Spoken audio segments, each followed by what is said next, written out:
श्रीमान वेंकटनाथार्य कवितार्के केसरी वेदांताचार्यवर्यो मे सन्निधत्तां सदाहृति रामानुजदयापात्रं ज्ञानवैराग्यभूषणं श्रीमद्वेंकटनाथार्यं वन्दे वेदान्तदेशिकं लक्ष्मीनाथसमारम्भां नाथयामनमध्यमाम् अस्मदाचार्यपर्यन्तां वन्दे गुरुपरम्परां यो नित्यमच्युतपदाम्बुजयुग्मरुक्मव्यामोगतस्तदितराणतृणाय मेने अस्मद्गुरोर्भगवतोऽस्य दयैकसिन्धोः ராமானுஜஸ்ய சரணௌ சரணம் பிரபத்ய. சுவாமி தேசிகனுடைய யதிராஜ சப்ததி ஆச்சரியமாக பகவத் ராமானுஜரை பற்றிய ஸ்தோத்திர கிரந்தத்தில் இன்றைய தினம் நாம் அனுபவிக்கப் போகும் ஸ்லோகம் 15வது ஸ்லோகம். அமுனா தபனா திசாயி பூம்னா यतिराजेन निबद्धनायकश्रीः महती गुरुपङ्क्तिहारयष्टिः विबुधानां हृदयङ्गमा विभाति. अमुना तपनातिशायि भूम्ना यतिराजेन निबद्धनायकश्रीः महती गुरुपङ्क्तिहारयष्टिः விபுதானாம் ஹிருதயங்கமா விபாதி. சூரியனை விட தேஜஸ், சூரியனை காட்டிலும் பெருமை மிக்க தேஜஸை உடைய யதிராஜர் உடையவர். அவராலே உண்டாக்கப்பட்ட நாயக ரத்தனத்தின் ஒளியை உடையது. அவர் ஒரு ரத்தனமா, பெரியதுமான குரு பரம்பரையாகிய ரத்தன மாலை. அந்த ரத்தன மாலையில் குரு பரம்பரை அப்படிங்கிறதையே ஒரு ரத்தன மாலையாக உருவகப்படுத்தினான். ஒவ்வொரு ஆச்சாரியனும் ஒரு ரத்தனம். அந்த ரத்தன மாலையில் ஒரு பெரிய ரத்தனமாக இருக்கும் பெண்டன்ட், அந்த நடுவில் இருக்கிற ரத்தனம் அது கொஞ்சம் பெருசாக ஒளி பொருந்தியதாக இருக்கும். ஸோ ரத்தன மாலை அமைக்கும்போது நடுவில் பெரியதொரு ரத்தனத்தை வைப்பதுண்டு. அதுக்கு பேர் நாயக மணின்னு பேர். அதன் ஒளியானது அந்த மாலையில் இந்த பக்கமோ அந்த பக்கமோ அதனை அழகுபடுத்தும் ஒளி வீசி. அதுபோல குரு பரம்பரையாகிற ரத்தன மாலையில் இந்த பக்கம் ஆதி குருவான நாராயணன் முதல் தமது நேரடி சம்பந்தமுள்ள குரு வரை ஆச்சாரிய பரம்பரையை ரத்தன மாலையாக, நடுவில் யதிராஜரை நாயக மணியாக உருவகித்தார் சுவாமி தேசிகன். சூரியன் நல்ல தேஜஸ், ஒளி, சுடர் இருந்தாலும் அவன் வெளியில் இருக்கிற இருட்டை தான் போக்குவான். எம்பெருமானாரோ தன்னுடைய பிரம்ம தேஜஸால் புற இருள் மட்டுமல்ல, ஞான ஒளியால் அக இருளையும் போக்குவான். அறிவின்மையான அக இருள், அஞ்ஞானமான அவித்யாவான அக இருளையும் போக்குவார். உள்ளே இருக்கிற இருட்டை போக்குவார். இவர் திருமுடி சம்பந்தத்தால் இவருக்கு முன்னிருந்த ஆச்சாரியர்கள், திருவடி சம்பந்தத்தால் பின்புள்ள ஆச்சாரியர்கள் பெருமை பெற்றனர். ஆகையால் இந்த ஆச்சாரிய பரம்பரையாகிய ரத்தன மாலை, அதில் நாயக மணியாக இருக்கிற ராமானுஜ ரத்தனம், இது நல்லறிவு நிறைந்தவர்களுக்கு மனோஜ்ஞமாக விளங்குகிறது, சிறப்பாக விளங்குகிறது. வித்வான்களுக்கு அவர்கள் மார்பிலே ஆசையாக அணியலாம் போல, அதாவது தன் உள்ளத்தில் இருத்தி கொள்ளலாம் போல, தியானிக்கலாம் போல என்று ஆச்சரியமாக அனுபவிக்கிறார் சுவாமி. நாயக மணி போன்றவர் உடையவர்னு இந்த ஸ்லோகத்தில். குரு பரம்பரையில் எம்பெருமானார் நாயக மணி. தபனஹா அப்படின்னா சூரியனை காட்டிலும், அதிசாயி மேம்பட்ட, பூம்னா தேஜஸை உடைய, அமுனா இந்த யதிராஜேன ஸ்ரீபாஷ்யக்காரரால் யதிராஜரால் நிபத்த சேர்க்கப்பட்ட,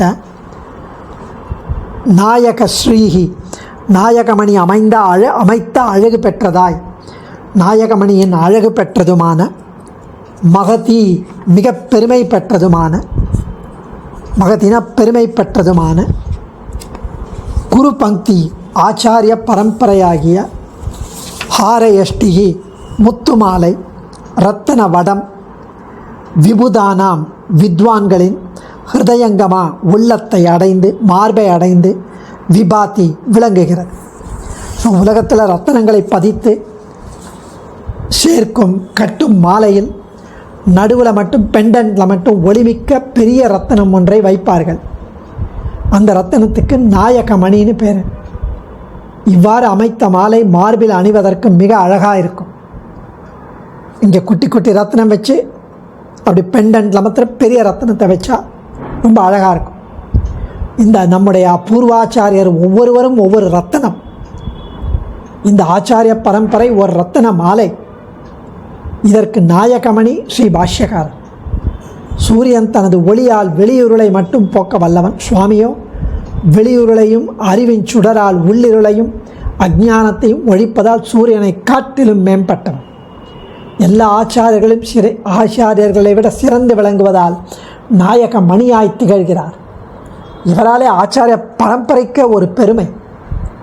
இவரை பெற்றுள்ள ஆச்சாரிய பரம்பரை வித்வான்களுக்கு மகிழ்ச்சியை தருகிறது. இந்த ஸ்லோகத்தில் ரொம்ப அழகாக ஆச்சாரியனை நாயக மணி என்கிறார். இதில் என்ன பியூட்டினா, இந்த ஸ்லோகத்தில் ஒரு உத்தம பெண் எல்லா வகையிலும் தனக்கு ஏற்ற நாயகனை மணந்து அந்த மகிழ்ச்சியால் நல்ல மேனி அழகும் ஆடை அணிகளின் அழகும் மிக பெற்று பெருமிதம் கொண்டிருப்பதைக் கண்ட உறவினர்கள் தாங்களும் மகிழும் கருத்தும் தொனிக்கும் என்று ஸ்ரீ ராமதேசிகாச்சார் அனுபவிக்கிறார். வியாக்கியாத்தாக்களும் இதை ஒரு விதமாக அனுபவிப்பதை இப்பொழுது ரசிக்கலாம். அஸ்மத் ஆச்சாரியன் ஸ்ரீ கோபாலதேசிக மகாதேசிகன் இதை ரொம்ப அழகாக அனுபவிப்பது இந்த ஸ்லோகத்தில். நமது பூர்வாச்சாரிய பரம்பரையில் பிற்காலத்தில் விசிஷ்டாத்வைத சித்தாந்த ஸ்தாபனம் பண்ணியவர்களும் கொண்டாடத்தக்க பெருமை உடையவர் நம் பாஷ்யகாரர். இவர் பெருமையை நன்கு விளப்பதற்காக குரு பரம்பரையை ஒரு அழகிய விலை மதிக்க ஒண்ணாத ரத்ன ஹாரமாக உருவகப்படுத்துகிறார் வேதாந்த தேசிகன். இந்த பெருமையை விளக்குவதற்காக அந்த குரு பரம்பரையான ரத்ன ஹாரத்தில் எதிராஜரை நாயக ரத்னமாக பொருத்தி வர்ணிக்கிறார்.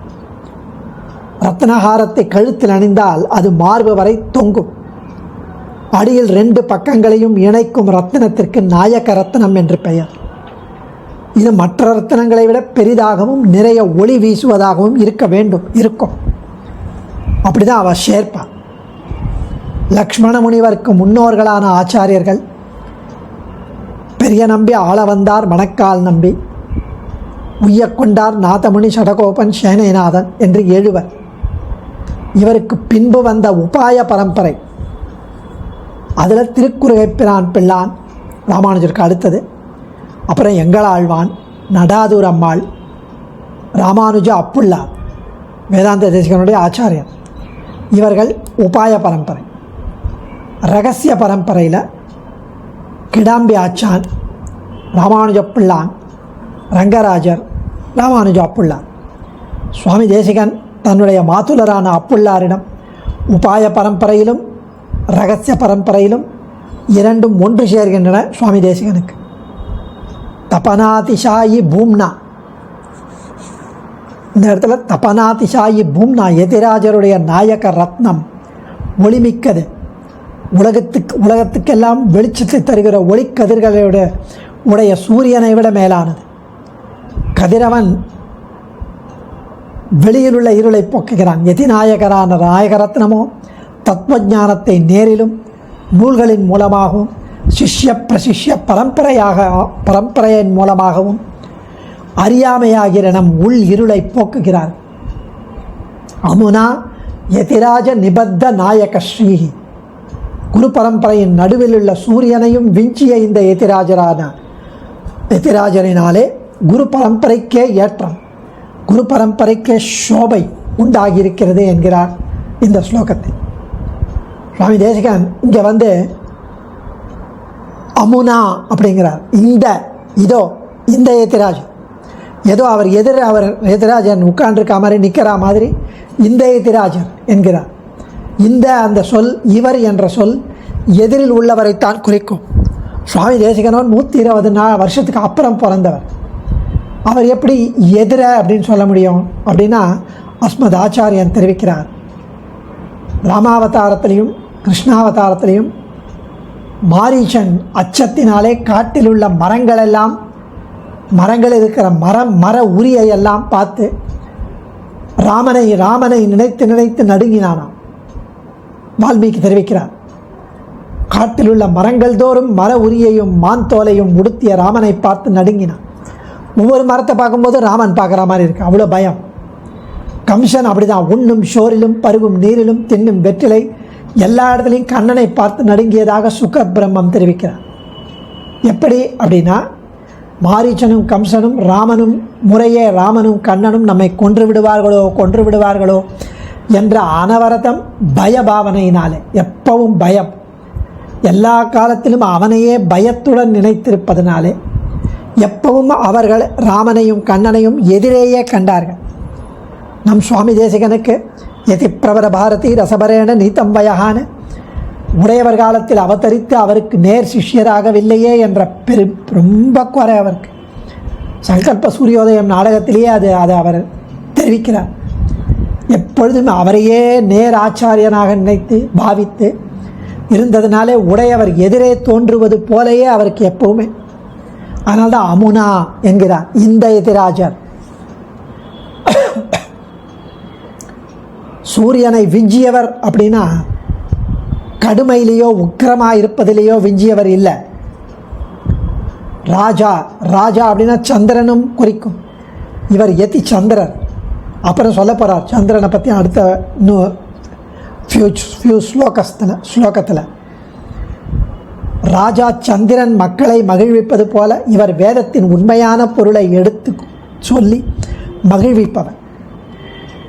ஆக உயர்ந்த ரத்தனங்களை இழைத்து நடுவில் நாயக ரத்தனத்தை பதித்து ஹாரத்தை கழுத்தில் அணிந்து கொண்டால் அது எப்படி அணிந்தவனுக்கு அழகாக இருக்குமோ அதுபோல ரத்தனங்களின் மதிப்பை அறியும் ரத்தன பரீட்சை செய்ய தெரிந்தவர்களின் மனத்திற்கு எப்படி அது மிகவும் முகப்பாக இருக்குமோ அதே போல நமது நம்பிக்கைக்கும் பெருமதிப்புக்கும் போற்றுதலுக்கும் பக்திக்கும் உரியவரான எதிராஜரை மையமாக கொண்ட நம் பரமாச்சாரியர்களின் பரம்பரையாகிய ஆரமானது சதாச்சாரிய உபதேசம் பெற்ற தத்துவங்களை நன்கு உணர்ந்த நம் போன்ற ஸ்ரீ வைஷ்ணவர்களுக்கு எப்பொழுதும் இதயத்தில் அணியத்தக்கதே என்கிறார். இந்த நாயக ரத்னமாவது ஹாரத்தில் உள்ள பிற ரத்னங்களுக்கு அழகூட்டுவது போல எதிராஜனும் பூர்வாச்சாரியர்களுடைய ஸ்ரீ சூக்திகளுக்கும் உபதேசங்களுக்கும் அழகையும் பெருமையும் உயர்வையும் சேர்க்கிறார்.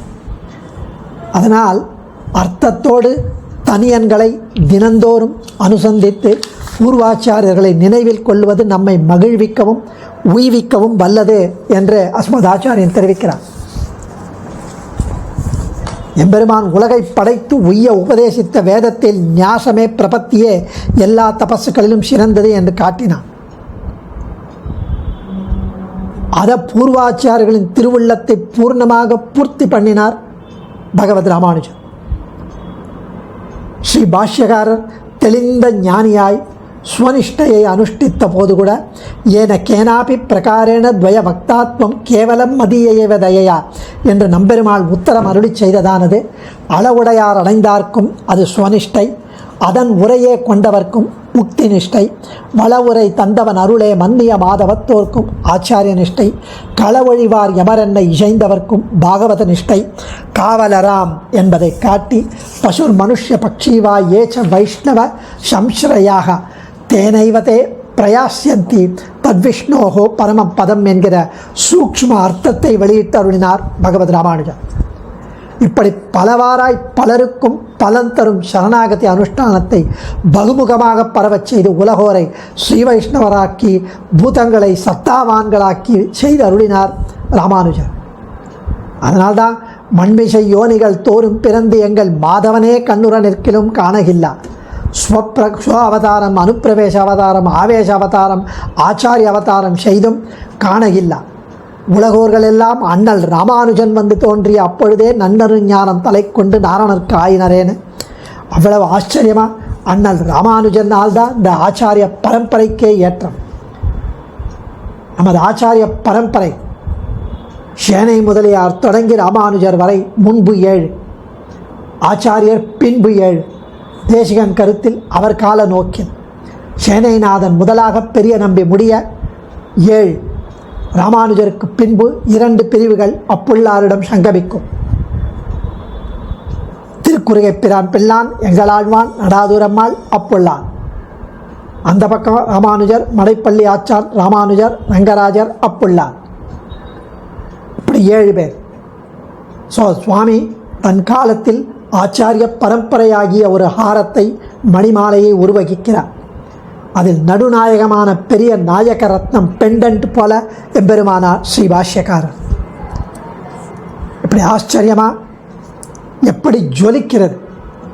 இப்படி ஒன்றை சுவாமி தன் திருக்கழுத்தில் ஏற்று அணிந்து ரசித்து பெருமதிப்புடன் போற்றுகிறார் வேதாந்த தேசிகன். அப்படி இந்த ஸ்லோகம் அமைகிறது. இது எப்படி ஜொலிக்கிறதுனா, சூரியனை விட பிரகாசமாக ஜொலிக்கிறது. இருளே இருக்காது, புற இருளும் இருக்காது, உள்ளிருளும் இருக்காது. தப்பர்த்தம், ஆத்தியாத்மிக அறிவில்லாமை எல்லாம் அகன்றிடும். இதை சூரியன் செய்ய முடியாதே. அதனால் இதன் பெருமை, ஒளி, பூமா சூரியனை வென்றுவிடும். அப்படின்னா சுடுமோ, கண்ணை கசக்க வைக்குமோ அப்படின்னா இருக்காது. ராஜா அவர், யதி ராஜா, யதி சந்திரன், மனதை கவரும் குளிர்ச்சி தரும் சந்திரன். அப்படி ஒரு முத்து மாலை, முக்தாஹாரம். முக்தி அப்படின்னா மோட்சம், முக்தர் அப்படின்னா திருநாட்டில் பெருமாளை அனுபவிப்பவர். இப்படி கற்பனையாக முக்தர்களை சேர்த்து அனுபவிக்கலாம். இதை கற்பனையாக சுவாமி தரிப்பார், அறிவாளர்கள் ரசித்து தரிப்பார். இப்படி ஆச்சரியமாக யதிராஜர் ஞானச்சுடர், நம் கண்ணுக்கு குளிர்த்தி. இதை சுவாமி சாத்தி கொள்ளும் பாவனை தெரிகிறது. ஹிருதயத்துக்கு கூட, மனசுக்கு கூட இனிது. ஏன்னா திருவுள்ளத்தில் ஆச்சாரிய பரம்பரையை சிந்தித்து மனோஜமாக ஹிருதயங்கமா விபாதி, மார்பை அடைந்து, இதயத்தை அடைந்து, உள்ளத்தை அடைந்து சிறப்பாக விளங்குகிறது. ஸோ ராமானுஜரின் திருமுடி சம்பந்தத்தாலே ஆச்சாரிய ஸ்திதி அல்லது திருவடி சம்பந்தத்தாலே சிஷ்யஸ்திதி பெருமை பெறுவர். பத்யுசம்யமினாம் பிரணம்ய சரணௌ தத்பாத கோட்டீரயோகோ சம்பந்தேன சமித்தமானவி பவான் தன்யான் ததா குன்யான் குருன். நியாய பரிசுத்தியில் மங்கள ஸ்லோகத்தில் முதல் பாதி. ஸோ இப்படி மற்ற ஆச்சாரியர்களை இதை சிறுமைப்படுத்துவதாக கருதக்கூடாது. ஆனால் எம்பெருமானாரின் சுடர் ஜோதி மற்ற எதையும் காண இயலாதபடி நமக்கு ஒரு மயக்கம் தந்திடும். டிஆர் சுவாமியோட அனுபவம். இவரால் குரு பங்கி ஹாரமே சோபை பெறுகிறது. தெளிந்த தீர்ப்பு அது. உயர்ந்த ரத்தனக்கல், வைரம், ஒரு ஆபரணம். அந்த மாதிரி ஒரு ரத்தனம் கிடைச்சா, மூடர்கள் கிடைச்சா அவன் மோந்து கடித்து குரங்கு கையில் பூமாலை மாதிரி அதை ரசிக்க மாட்டான். தத்துவமறிந்த புத்திமான்கள், ரசிகர்கள் அதன் மேன்மை அறிந்து பயன் கொள்வர். ஹாரயஷ்டி நியத்த நாயகஸ்ரீ, ஹாரயஷ்டி நியத்த நாயகஸ்ரீ இதெல்லாம் பெண்பால் சொற்கள், ஃபெமினைன் ஜெண்டர் சமஸ்கிருதத்தில். குலசீல வயஸ் லாவண்யம் இத்தனை யோக்கியத்தையும் பெற்ற ஒரு உத்தம நங்கை மாதா பிதாக்களுக்கு மனங்கவர் மகளாகவும் நாளைக்கு திருமணமான பின் கணவனுக்கும் பெருமையை தருவாள். மகிழ்ச்சி தரும் குலமாதாக இருப்பாள். ரச அனுபவம் அப்படி. ஸோ ஹாரத்தை மொத்தமாகவும் போற்றலாம், தனியாக நாயக ரத்னமான ராமானுஜரையும் போற்ற வந்த ஸ்தோத்திரம் இது. மற்றையோருக்கும் வந்தனம் உள்ளது அப்படின்னு ஆச்சரியமாக அனுபவிக்கிறார் சுவாமி. எம்பெருமானார் திருவடிகளே சரணம். கவிதார்க்கிக சிம்ஹாய கல்யாண குணசாலினி ஸ்ரீமதே வெங்கடேஷாய வேதாந்த குரவே நமக.